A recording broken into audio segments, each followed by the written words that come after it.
ದಿಲ್ಲಿಯಲ್ಲಿ ನಡೆಯುತ್ತಿರುವ ಎಐ ಶೃಂಗಸಭೆಯಲ್ಲಿ ಭಾರತದ ರೋಬೋ ಎಂದು ಚೀನಾದ ರೋಬೋ ನಾಯಿ ತೋರಿಸಿದ ಗಾಲ್ಗುಟಿಯಸ್ಗೆ ಪ್ರದರ್ಶನದಿಂದ ಗೇಟ್ ಪಾಸ್ ನೀಡಲಾಯಿತು. ವಿಜ್ಞಾನದಲ್ಲಿ ಕೂಡ ಏನು ಬೇಕಾದರೂ ನಡೆಯಬಹುದು. ದಿಲ್ಲಿಯ ಕೃತಕ ಬುದ್ಧಿಮತ್ತೆ ಶೃಂಗಸಭೆಯ ಪ್ರದರ್ಶನ ಪೆವಿಲಿಯನ್ಗಳಲ್ಲಿ ಒಂದು ಎಡವಟ್ಟು ನಡೆಯಿತು. ಗುರುಗ್ರಾಮದ ಗಾಲ್ಗುಟಿಯಸ್ ವಿಶ್ವವಿದ್ಯಾನಿಲಯಕ್ಕೆ ಕೂಡಲೇ ಎಐ ಪರಿಣಾಮ ಶೃಂಗದ ಪ್ರದರ್ಶನ ಪ್ರದೇಶದಿಂದ ಹೊರಹೋಗುವಂತೆ ತಿಳಿಸಲಾಯಿತು. ಅವರ ಪ್ರದರ್ಶನ ಪೆವಿಲಿಯನ್ನಲ್ಲಿ ನಾವು ಅಭಿವೃದ್ಧಿಪಡಿಸಿದ ರೋಬೋ ಎಂದು ಚೀನಾದ ರೋಬೋ ನಾಯಿಯ ಚಾಕಚಕ್ಯತೆಗಳನ್ನು ತೋರಿಸಲಾಗುತ್ತಿತ್ತು.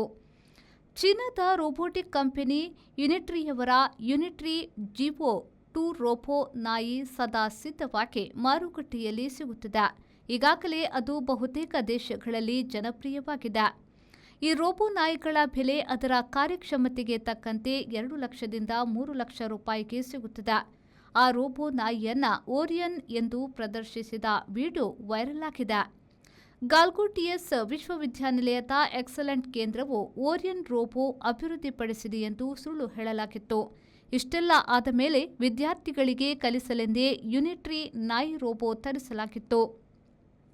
ಪ್ರದರ್ಶನ ಸ್ಥಳದ ಹುಡುಗ ಅವಿವೇಕದಿಂದ ವರ್ತಿಸಿದ್ದಾನೆ ಎಂದು ಗಾಲ್ಗುಟಿಯಸ್ ಎಕ್ಸ್ಪೋಸ್ಟ್ ಮಾಡಿದೆ.